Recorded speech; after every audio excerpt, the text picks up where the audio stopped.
اور میرا نبی کہہ رہا ہے کاش میرے ماں باپ زندہ ہوتے، اور نہیں تو میری ماں زندہ ہوتی تو تم دیکھتے میں کیا کرتا، میں عشاء کی نماز کے مصلی پہ ہوتا اور میں سورۃ فاتحہ پڑھ رہا ہوتا، اور ادھر سے میرے گھر سے میری ماں مجھے کہتی محمد، تو میں ماں کے لیے نماز توڑ دیتا۔ سبحان۔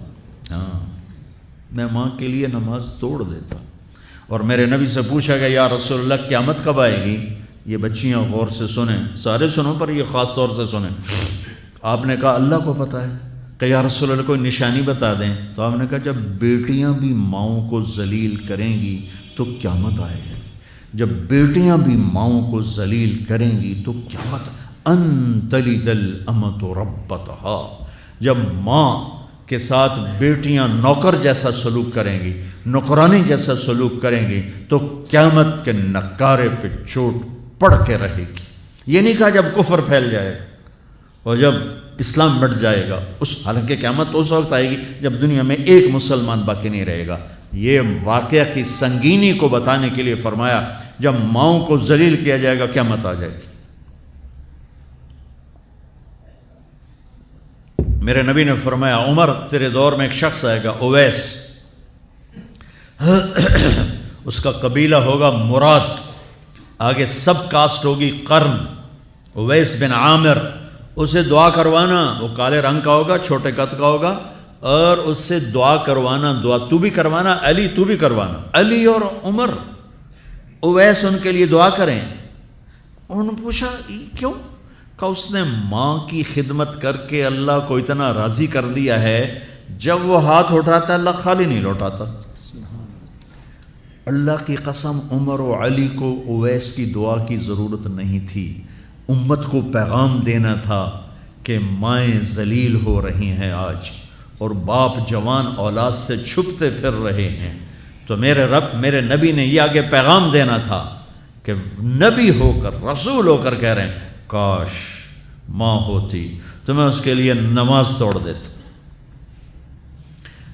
آپ کو 8 عورتوں نے دودھ پلایا والدہ سمیت، ان میں ایک ام ایمن بھی ہیں، آپ کے والد کی باندی، تو گھر میں تشریف فرما تھے، ام ایمن بیٹھی تھی حضرت عائشہ، تو ام ایمن کہنے لگی یا رسول اللہ پانی تو پلا دیں، تو اللہ کے نبی ایک دم اٹھے، تو حضرت عائشہ ناراض ہو گئی، ام ایمن اللہ کا رسول کو کہتی پانی پلا، تو اور کیوں نہ کہوں میرا بیٹا ہے میں نے دودھ پلایا ہے۔ تو حضرت میرے نبی نے کہا ہاں ہاں عائشہ یہ میری ماں ہے، اس کا میں نے دودھ پیا ہے۔ آپ اٹھے، گھڑے میں سے پانی بھر کے یوں دونوں ہاتھوں سے حضرت ام ایمن کو پیش کیا جو حبشی باندی تھی، چونکہ دودھ پیا ہے تو ماں کا لفظ صادق آ گیا، تو بجائے اس کے کہ برا مناتے آپ خادم بن کے اپنی ماں کو دودھ پلانے والی ماں کو آپ نے، حضرت حلیمہ سعدیہ تشریف لائیں، آپ نے اپنی چادر بچھا کر اس کے اوپر بٹھایا۔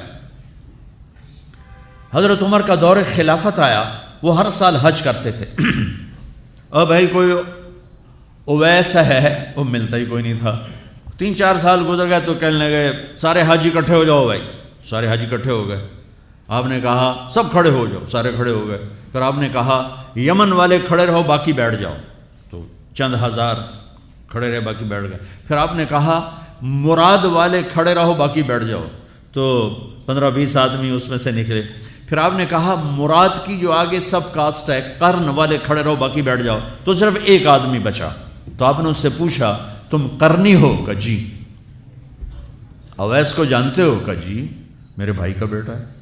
وہ تو تھوڑا سا ایسی ہے دیوانہ سا، آپ کیوں پوچھ رہے ہیں؟ تو حضرت عمر رونے لگے، کہا وہ نہیں تو دیوانہ ہے، کدھر ہے؟ کہا جی عرفات گیا ہے اونٹ چرانے۔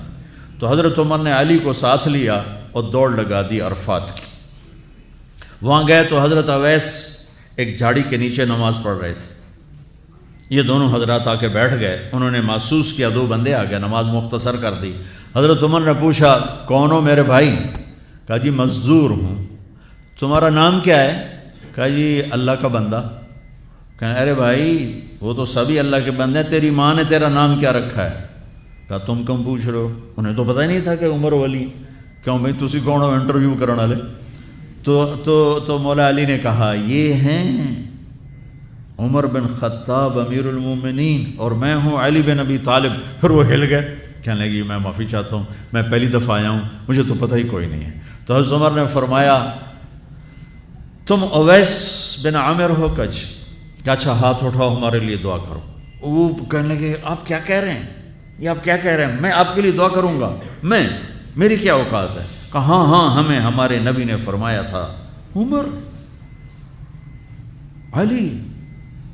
علی جنت میں تیرا گھر میرے گھر کے سامنے ہوگا، اس کے بعد کسی کی دعا کی ضرورت ہے؟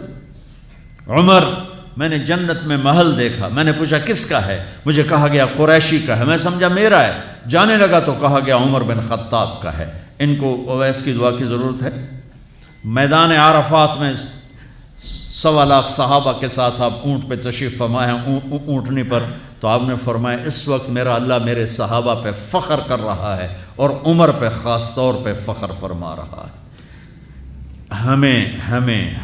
ہمیں پیغام دینا تھا، آنے والے زمانوں میں یہ ہونا تھا۔ سبحان اللہ۔ امام ابو حنیفہ کا نام تو سب کو معلوم ہے نا، ایک اور عالم بتاتا ہوں، عبد الرحمن بن ابی لیلہ، ان میں علمی کھٹ بڑھ تھی بہت زیادہ، آپس میں بنتی نہیں تھی۔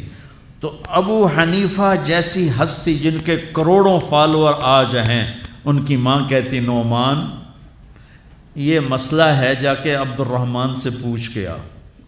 زندگی میں ایک دفعہ نہیں کہا ماں جی میں اس کو بڑا عالم ہے میرے کو پوچھ لو، کہا اچھا ماں جی، اپنی چادر اٹھاتے اور پہنچ جاتے دروازے پہ دستک دے کے بھائی مجھے میری اماں نے بھیجا ہے، آپ اس پہ فتویٰ، حالانکہ ان کی اپنی رائے اس کے خلاف ہوتی تھی، لیکن ماں کے احترام میں جا کر ان سے مسئلہ پوچھتے جن سے روزانہ مناظرہ ہوتا تھا، روزانہ کھٹ پٹ ہوتی تھی علمی، ماں نے کہہ دیا جا کر ان سے پوچھ کے آتے تھے، اپنی اتنی بڑی علمی قدر و منزلت کو ایک طرف رکھ دیتے تھے، نہیں میری ماں نے مجھے کہا ہے۔ تو آپ سب نوجوان ہو، ماں باپ زندہ ہیں تو ان کی دعا لو، آہ نہ لو، دعا لو۔